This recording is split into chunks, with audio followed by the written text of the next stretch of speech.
is the winner of Ariane Lipski and new KSW flyweight champion, Ariane Lipski. Well, this is a very cool kneebar finish by Ariane Lipski against Luana Carolina from back in July on Fight Island. Not only did she hit a really cool kneebar, she hit it as a counter to Carolina's calf slicer. A calf slicer I was pretty sure was about to win Carolina the fight. PFL sends the massive bombshell message to Dakota Ditcheva for her next fight. PFL signs 2 girls from UFC. Yes, you heard that right. The Queen of Violence. Ariane Lipski da Silva, with a 17-11 record, featuring 4 KOs in the first round, 2 KOs in the second round, 3 submissions in the first round, and 1 submission in the second round. Unanimous decision, Viviane Araujo.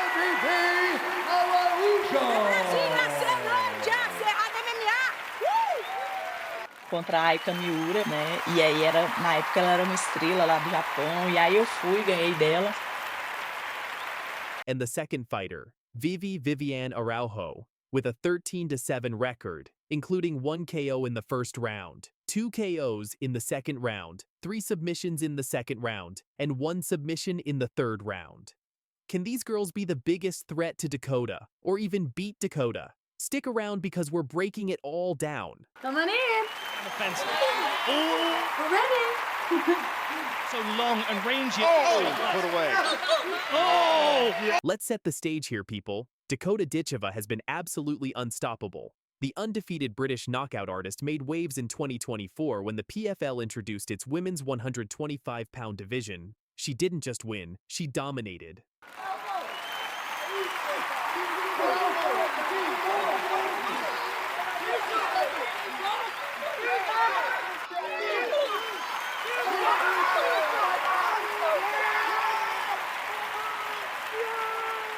Remember that final against Taila Santos? Ditcheva absolutely destroyed her, proving that all the hype surrounding her name wasn't just talk. It was backed up by pure skill and power. Unprecedented level of violence.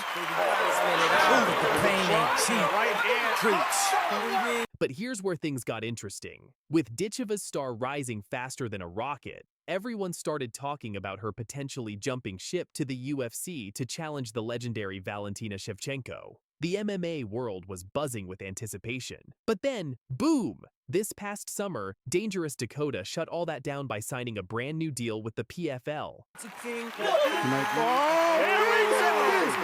Right on the money, baby. What a kid. Now, critics immediately jumped on this decision, pointing out what seemed like an obvious problem. Where are the opponents? The PFL's women's flyweight division didn't have the depth that Ditcheva needed to keep proving herself against elite competition. Many fans and analysts questioned whether she'd have anyone worthy to test her skills against. Well, the PFL just answered those critics in the loudest way possible. And a deadly clinch game. It's going to be unbelievable. The Professional Fighters League has completely revamped its approach this year. They ditched their confusing tournament system that had fans scratching their heads, and they've adopted a more traditional format with divisional titles. And Dakota Ditcheva, she's the clear front-runner for that inaugural flyweight championship belt. But now, she's got real competition knocking at her door. Lipski has come to do business. There is no 2 ways about this, and she's got stoppage power. Lipski, a real fan favorite for a reason. Another Brazilian breakout star, 2017. She believes will be her year, and you can see why. 26 segundos. Por nocaute é Ariane Lipski. First up, we've got Ariane Lipski da Silva, better known as the Queen of Violence. And trust me, that nickname is earned, not given. This 31-year-old Brazilian powerhouse comes in with a 17-11 record. And while some might look at those numbers and think she's vulnerable, let me break down why she's absolutely dangerous. Da Silva is a former KSW champion who spent years battling in the UFC Octagon. Sure, she exited on a 3-fight losing streak, but before that rough patch, she was making noise. In late 2023, she submitted Casey O'Neill with a brutal armbar that reminded everyone why she carries that Queen of Violence title. Po 2 elektryzujących występach w okrągłej klatce, piękna i niebezpieczna Brazylijka o polskich korzeniach Ariane Lipski postawiła sobie za cel zdobycie pasa KSW. Ale co pierwsze Ariane Lipski! Żyjąc low-kick nie zaatakować, a później skończyć rywalkę, ten ją topis. Abaixa a cabeça, solta o braço, jab, Madeira. golpe de direita. And if you want to talk about brutal, 5 years ago, she delivered one of the most horrifying submissions in UFC history when she snapped Luana Carolina's knee with a knee bar that still makes people wince when they watch the replay. This woman knows how to finish fights, and she knows how to do it devastatingly. Offsetting, she's fake, and then right hand. Very nice. And the reason those feints are working is because she scored takedowns. If she had never taken her down, she wouldn't be worried about dropping. Knockdown for Araujo! Viviane Araujo! Oh my gosh. Wow! What a moment for Araujo! As she knocks out Toledo Bernardo and wins the UFC debut in style. What a way to get the night! Now let's talk about Vivi Araujo, because this 38-year-old Brazilian veteran might actually be the more dangerous opponent for Ditcheva. Araujo spent 6 years in the UFC and was a longtime member of the flyweight top 10. Let that sink in. She wasn't just hanging around in the division. She was consistently ranked among the best in the world.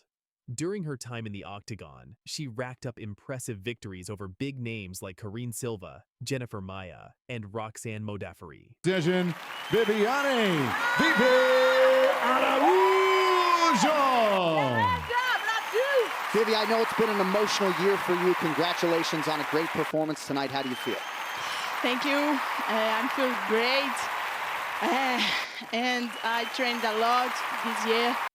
Her record stands at 13-7, and what makes Vivi so dangerous is her well-rounded game. She's not just a one-trick pony. She can strike, she can grapple, and she's got the experience of competing at the highest level for over half a decade. That kind of experience is invaluable.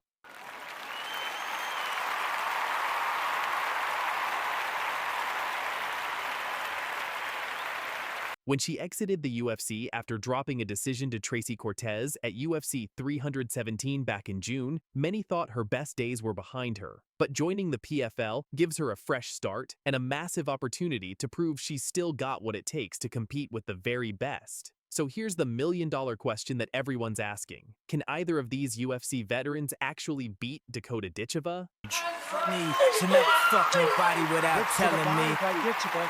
Let's be real here. Ditcheva hasn't just been winning fights, she's been destroying opponents. Her knockout power is absolutely elite, and she's shown zero weaknesses so far in her undefeated career. She's won both the PFL Europe Championship and the PFL Global Championship in back-to-back years. This woman is on a mission. However, here's the thing. Both Araujo and Da Silva bring something Ditcheva hasn't really faced yet. High-level UFC experience. They've been in there with the absolute best fighters in the world. They've dealt with championship pressure. They know what it takes to compete at the elite level night in and night out. The crowd absolutely uproarious in their appreciation. This is going to be a real tussle between these two. Lipski very aggressive, very focused, and as I said, she's come to do business. From Brazil, it's a long way to come for a short fight, and I think that's what she wants to do tonight. I think she wants to finish business off. Da Silva's submission game is no joke, and if she can get Ditcheva to the ground, things could get very interesting very quickly. Remember, Ditcheva is primarily a striker, and while she's been dominant on her feet, we haven't seen how she handles a world-class grappler who's hunting for limbs. Araujo's veteran savvy and well-rounded skill set could pose problems too. She's not going to get overwhelmed by the moment, and she knows how to game plan against dangerous strikers. Her experience alone makes her a legitimate threat. This is huge for the PFL. By signing these two experienced UFC veterans, they've instantly added credibility and depth to their women's flyweight division. This directly addresses the criticism that came after Ditcheva re-signed with the promotion. The new simplified championship format means we're going to see clear title contenders emerge, and both Araujo and Da Silva just jumped to the front of that line. PFL CEO John Martin is making moves to legitimize this division, and these signings prove that the promotion is serious about building something special around Dakota Ditcheva. Your nickname is the Oh, the squeeze. Can Danielle Kelly get the squeeze? She's got it. It's sunk in. It looks like it's under the chin, Rich. This is a face crack. This is just a face crack. About 12, 13 years ago, I was getting bullied a lot. So my dad at the time, we were searching for schools. Like at first it was like karate, like we went to Tiger Schulman's. Right. Didn't really like it. And then a few years later, I ended up going to like a jiu-jitsu school. So I wanted to learn how to strike. And my coach at the time just kind of put me in a jiu-jitsu class. Danielle Kelly, nicknamed the Beauty Beast, and why she could be the biggest threat to the undefeated Dakota Ditcheva. Right in the pack. She's got locked in on Molchanova to the canvas they go. Danielle Kelly in the white trunks. Molchanova's tough. She's trying to get out. Molchanova taps. With her world-class grappling skills and an incredible professional record, could this cute-faced killer be the one to challenge the PFL champion? Stay tuned, because this is going to be insane. Let's start with who Danielle Kelly really is. Born December 4th, 1995 in Philadelphia, this Brazilian jiu-jitsu black belt has been making waves in the grappling world since she was just 11 years old. Standing at 5 feet 4 inches and competing at 114 pounds, Kelly might look like she stepped off a magazine cover, but don't let that fool you. She's an absolute beast on the mats. I knew, right? As Kelly tries to step in there and attack a leg, she goes in for a heel hook. Heel hook attempt for Danielle Kelly. Catch. A catch has been called by Herb Dean. Oh, that's points on the board for Bastos. Kelly made history in 2023 when she became the inaugural women's atomweight submission grappling world champion, defeating her rival Jessica Kahn in an epic battle.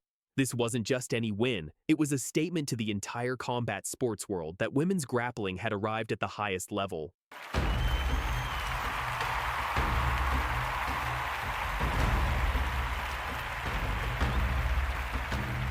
Training under coach Carol Pravec at Silver Fox BJJ, Kelly has faced and defeated some of the biggest names in combat sports. We're talking about UFC veterans like Roxanne Modafferi, Cynthia Calvillo, and former UFC strawweight champion Carla Esparza.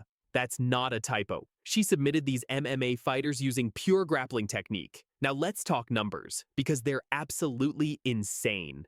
Kelly's professional grappling record shows approximately 20 wins, 11 losses, and 1 draw in her major championship bouts. But here's where it gets wild. When you factor in her complete competitive history, including smaller tournaments and exhibition matches, she's racked up an estimated 120 wins throughout her career. High-level work from both women. Almost nearly get past the leg. Let's see. She's going to stack. Oh, she's going to look for. She's looking for entries everywhere. Let's see if she goes to the back here. Amarante is hooked on the leg as well. But Danielle's leg is on an angle. Oh, there we go. Well, she's just focusing on body control. She could sprawl her leg back and split that grip. She's going to be on the back or on a head and arm triangle of Amarante. She's trying to squeeze it. Coming in there. Out of her 20 major wins, 14 came by submission. That's a 70% finish rate. She's secured victories through rear naked chokes, knee bars, toe holds, and heel hooks.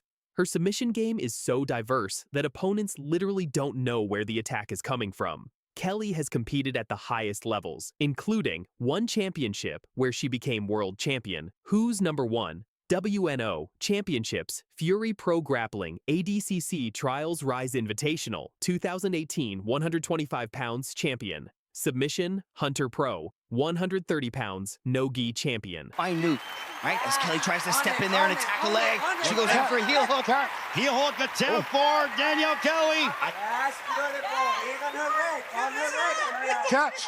A catch has been called by Herb Dean. Oh, that's points on the board for Bastos. She's earned performance of the night bonuses twice in one championship, proving she doesn't just win, she puts on a show. So why do they call her the Beauty Beast? Simple. She's got the face of a model and the fighting instincts of a predator. This contrast is what makes her so dangerous and so fascinating to watch. And fell in love with it. Born and raised in Philadelphia, now based in New Jersey, one of the most popular young American grapplers.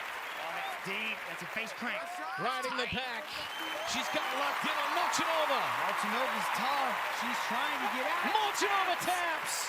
And the American Danielle Kelly with an impressive, very... Kelly's fighting style is built on 3 pillars. First, Positional dominance. She doesn't rush. Kelly methodically breaks down her opponents through superior positional control. She transitions seamlessly between guards, always staying one step ahead, setting up her attacks like a chess master. Second, leg lock mastery. This is where Kelly truly shines. Her leg lock game is ELITE level. She's equally dangerous with knee bars, toe holds, and heel hooks. When Kelly attacks your legs, you're in serious trouble. Just ask Jessica Kahn, who she caught with a combination of knee bar and toe hold techniques in their championship bout. Let's go! Danielle said that Maia should worry about everything. Danielle Kelly chooses to pull guard. She's looking for a possible armbar here. Oh, nice little twist.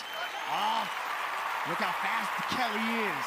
Here comes Kelly. Can she get it? He's got to be careful here. There's a danger zone right here. Can find the submission. Here goes Kelly again. Oh, dropping down, going after the toe hold again. Here she goes again. Yamaguchi's scrambling. Both women hunting for a finish. An amazing contest. The chairman and CEO. Third, relentless pressure. Kelly never stops working. She chains submissions together, so even if you escape one attack, there are two more coming right behind it. This constant pressure breaks opponents mentally and physically. What makes her especially dangerous is her ability to adapt mid-match. She's trained with the absolute best at facilities like Evolve MMA in Singapore, Underground Arts, and Black Hole Jiu-Jitsu. This exposure to different styles and techniques has made her game incredibly well-rounded. And also her chokes. Kelly does use a flexibility. She'll attack those legs, she'll stretch you out if you give her a chance. She's got the fastest ever submission victory at who's number one. Now, here's the million-dollar question. Could Danielle Kelly actually threaten Dakota Ditcheva? Let's look at the facts. Dakota Ditcheva is 15-0 in MMA with 12 knockouts. She's the 2024 PFL Women's Flyweight Champion, the youngest champion in PFL history. And she just became the first British female MMA World Champion.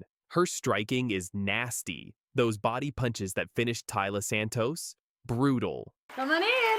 Offense. We're ready. So long and rangy. Put away. But here's Dakota's potential weakness. Grappling. While Dakota has shown some submission skills, she submitted Malin Hermanson with a rear naked choke. Her game is built primarily on striking. She's a Muay Thai world champion who transitioned to MMA. Most of her wins come from knockouts, not submissions. Enter Danielle Kelly. Unprecedented level of violence. If Kelly were to transition to MMA and face Dakota, she brings the exact skill set that could neutralize Dakota's striking. Kelly has already proven she can handle MMA, fighters in grappling-only matches. She submitted multiple UFC veterans who are experienced in mixed martial arts. Think about it. Dakota has never faced anyone with Kelly's level of pure grappling expertise. Kelly's ability to secure takedowns, control positions, and finish with submissions could be the kryptonite to Dakota's striking-heavy game.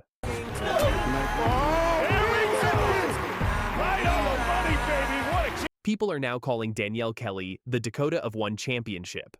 And honestly, it fits perfectly. Both women. They are young, attractive athletes who are breaking barriers, became champions in their respective organizations. Dakota in PFL, Kelly in ONE, have incredible finish rates. They are inspiring the next generation of female fighters, dominate through technical excellence, not just physicality. That in her last fight scored a beautiful takedown and a rear naked choke in the first round.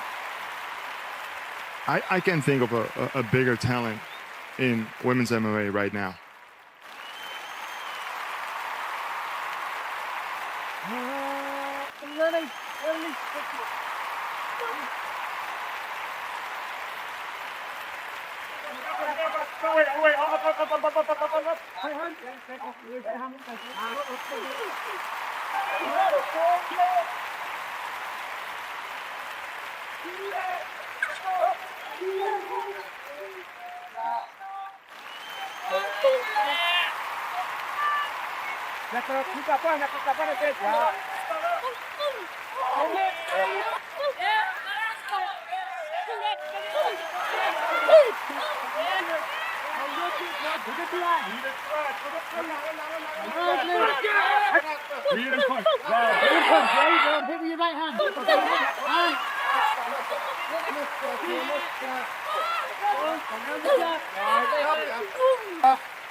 Kom igen! Ja, ett push! Där!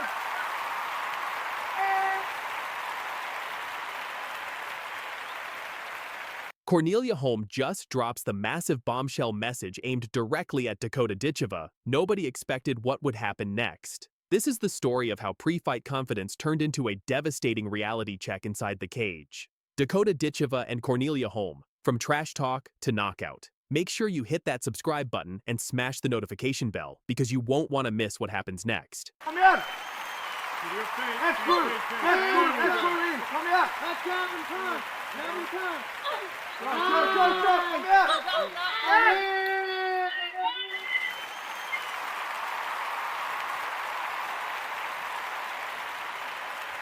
Cornelia Holm didn't hold back. In a pre-fight interview that went viral, she sent a massive bombshell message directly to Dakota Ditcheva, claiming superiority in every aspect of the game. But, I mean, for sure, I'm stronger in wrestling. Obviously, I would like to take it to the ground, and I would feel that I'm definitely stronger there. Then I have a lot of confidence in my striking as well. So, like all around, I feel confident. But I mean, for sure, I'm stronger in wrestling. Obviously, I would like to take it to the ground, and I would feel that I'm definitely stronger there. Then I have a lot of confidence in my striking as well. So, like all around, Holm's confidence was sky high. She believed she had Dakota's number, claiming dominance in wrestling, striking, and overall fight IQ. The MMA community was buzzing. Was Cornelia right, or was she walking into a trap? But Dakota Ditcheva, she wasn't losing sleep over the trash talk. Her response was calm, calculated, and carried the quiet confidence of a true finisher.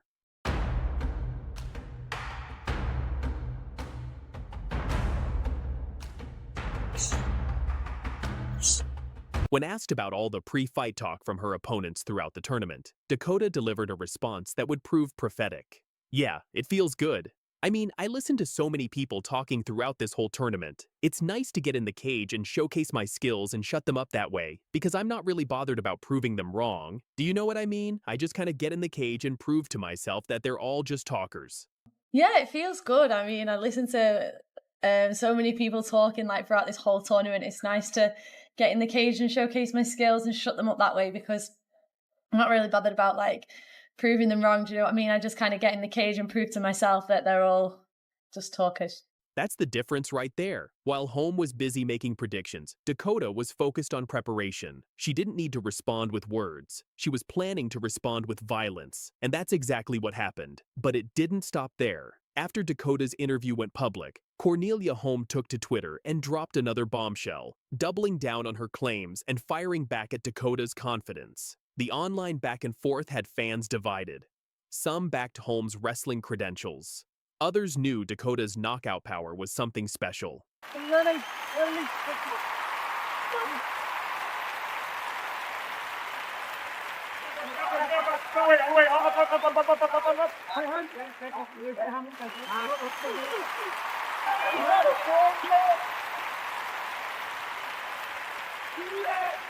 The stage was set. Two undefeated fighters, two massive egos, one cage. Only one would leave with their reputation intact. When the cage door finally shut, all the talk, all the tweets, all the predictions, none of it mattered anymore. This was about who could back it up. From the opening bell, Dakota Ditcheva took complete control. She stalked Cornelia Holm with calm, calculated aggression. Holm tried to stay light on her feet, flicking out jabs and trying to control the distance, but Dakota's timing was laser sharp. After being dropped, good jab again from Dakota Ditcheva. Cornelia Holm, very difficult to put away. Viviane power drives. Wow! Do it! Dakota Ditcheva with the third round finish! What a finish, beautiful. Those leg kicks, absolutely brutal. Each one landed with a thud that echoed through the arena. Holm's movement slowed almost immediately. The wrestling specialist who promised to dominate on the ground couldn't even get close enough to attempt a takedown. By the end of round one, Holm's midsection was bright red from vicious body kicks. She returned to her corner breathing heavily, already looking like she'd been through a war. Meanwhile, Dakota, completely unfazed, ice cold, focused, dangerous.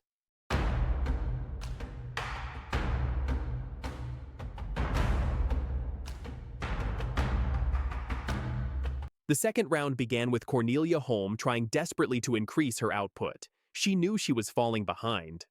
The wrestling she promised? Nowhere to be found. The striking she was confident in, being picked apart piece by piece.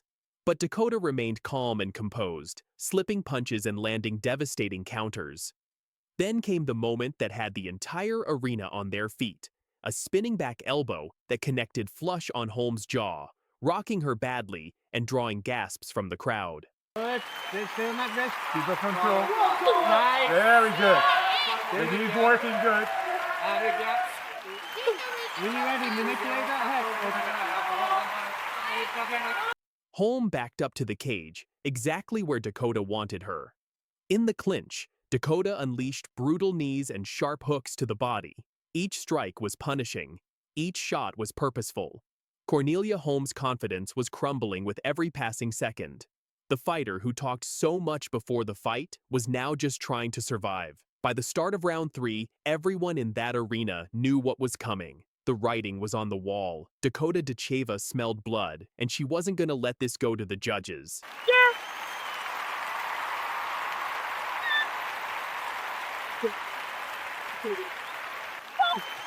Within the first minute, Dakota fainted low, forcing Holm to drop her hands, and then, boom! A perfectly timed overhand right landed clean on Cornelia Holm's chin. Holm staggered backward, her legs wobbling, clearly hurt. Dakota didn't hesitate. She swarmed in like a shark sensing prey. A flying knee clipped Holm's head, followed by a rapid-fire combination of punches that left Holm slumped against the cage, defenseless.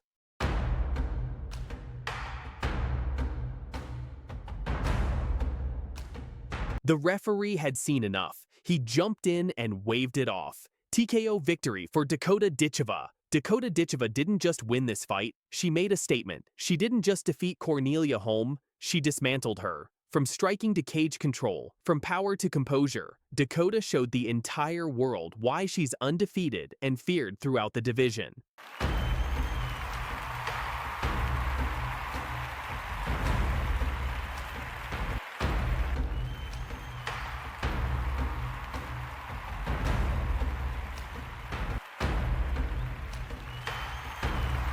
Holm's trash talk may have brought attention to the fight, but in the end, it only fueled the fire for one of Dakota's most commanding victories yet. After the fight, the contrast couldn't have been more stark. Cornelia Holm, who had been so vocal, so confident, so certain of her superiority, was left on the canvas. The bombshell messages, the Twitter wars, the promises of wrestling dominance, all silenced by one brutal finish.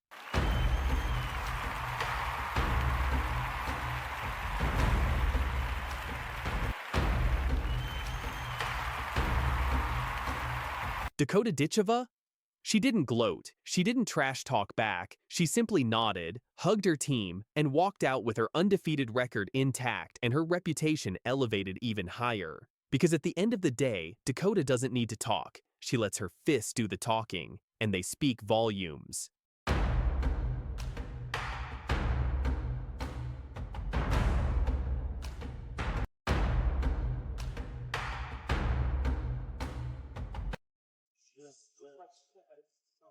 Ditcheva, a huge favorite in this one. Inaba has embraced. Let's go, ladies! Let's go! Welcome to Africa! Put up the damage so far in this fight. It's been one-way traffic. Oh, nasty knee right the middle from Dakota. And a flurry down to the body. Here's the elbow. Back elbow. And now a left hand. And she's showing off, man. Sumiko Inaba sent a massive bombshell message claiming she would become the new face of the PFL if she defeated Dakota. But Dakota had her own response, and what happened inside that cage shocked everyone. In a pre-fight interview, Inaba dropped this bombshell. I mean, she's the face of the PFL. If I take out the face of PFL, am I the face of PFL now? When asked to confirm, she doubled down with confidence. 100%. The interviewer hyped up the potential clash, noting that both fighters love to stand and trade. They pointed out that Ditcheva likes to make it a war, which meant this fight had all the ingredients for fireworks. The analysis suggested Dakota would need to keep her distance to win, but here's what made Inaba's challenge so significant. She wasn't just talking trash, she came into this fight with an 8-1 record, having competed for Bellator MMA where she racked up impressive wins. She had legitimate knockout power, having finished opponents with strikes, and she also had submission skills with an arm triangle choke victory on her resume. Oh, what a knockdown! What a knockout! Sumiko Inaba is 4-0 with her third knockout win, getting it done in less than... Inaba believed she had the experience, the power, and the hunger to dethrone Dakota, and with nothing to lose and everything to gain, she was all in on this opportunity. Now, how did Dakota respond to this challenge? Unlike some fighters who engage in back-and-forth trash talk, Ditcheva kept her composure and delivered a measured but confident response. When asked about facing Inaba, Dakota said, "I feel like one thing I will say is these girls are going to be most dangerous now because they have nothing to lose. They're coming to take everything I have. You know, I won the tournament last year." They literally want to come in and take everything I have, and that's how I have to approach every single fight. I have to protect every single ounce of my career, my life. Expect fireworks, and you won't be disappointed on July 19th. She's no walkover, but I don't think she's on my level. I'm going to show that in South Africa. Dakota then broke down her opponent's credentials. Abasayamo, she's 8-1, I think. She's no more. Like, she knows what she's doing. She was with Bellator before the PFL. So she's been around. She's experienced. And I know that she's going to come and give everything she's got. In the PFL Europe Championship was a big moment for me for sure, but I don't know whether I sunk it in enough. Dakota Ditcheva, European champion. I think straight away, as soon as I won it, I knew that I wanted to do this global season next. She feels like she's ready to prove herself at the highest level. We're here now, on our way, but the journey's not over and I'm ready to keep pushing on. Nasty combination. Big knee, she's in trouble. That's the end. My next opponent, Chelsea Hackett, she called me out last year, so I feel like, you know, she's got what she's wanted now, and it's give me that little bit of a push to really do well in this. But then came Dakota's own bombshell response that shut down all the noise. But she's no problem for me. That statement right there shows the mentality of a champion. Dakota acknowledged her opponent's skills, respected her experience, but made it crystal clear that she was levels above. She wasn't going to engage in a war of words on Twitter or social media. She was going to let her hands do the talking inside that cage. And as we're about to see, Dakota backed up every single word.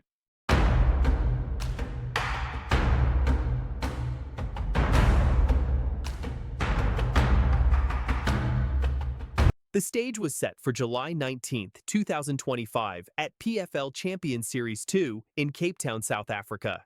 This wasn't just another fight on the card. This was a statement opportunity for both women. For Sumiko Inaba, this was her chance to prove she belonged at the elite level of the PFL and potentially become the new face of the promotion, just as she predicted. And immediately Inaba blitzing forward. Front kick to the face. And a left hand from Dakota. Immediately, this thing gets wild. I hate to disagree with Ian Parker, but I don't see this going to round number 2. For Dakota Ditcheva, this was about defending her position as one of the most dangerous strikers in women's MMA and proving that her undefeated record wasn't a fluke. As fight night arrived, the question on everyone's mind was simple. Could Inaba back up her bold prediction, or would Dakota make her regret ever calling her out?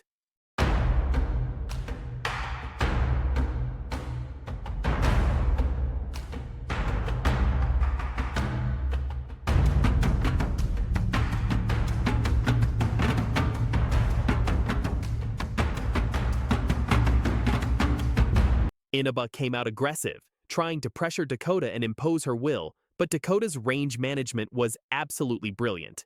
She immediately began using front kicks to the face, keeping Sumiko at the end of her strikes. One of those early front kicks landed flush, snapping Inaba's head back and setting the tone for what was to come. Dakota adjusted her strategy on the fly. She started throwing more kicks, more right hands, and more elbows. She refused to give Inaba any opportunity to capitalize on the injury. Throughout the entire fight, Dakota landed over 170 total strikes, an absolutely staggering output, especially considering she was fighting with a compromised hand. Hey, down to the body, here's the elbow, back elbow, and now a left hand. And she's showing off, man. And Inaba's face is starting to melt under this assault. Beautiful stuff from Ditcheva. Another knee. And you don't know if it's going to hit you in the ribs, in the liver. Near the end of the fight, you could see Dakota wince from her injured hand, but she still threw a final flurry to close out the fight strong.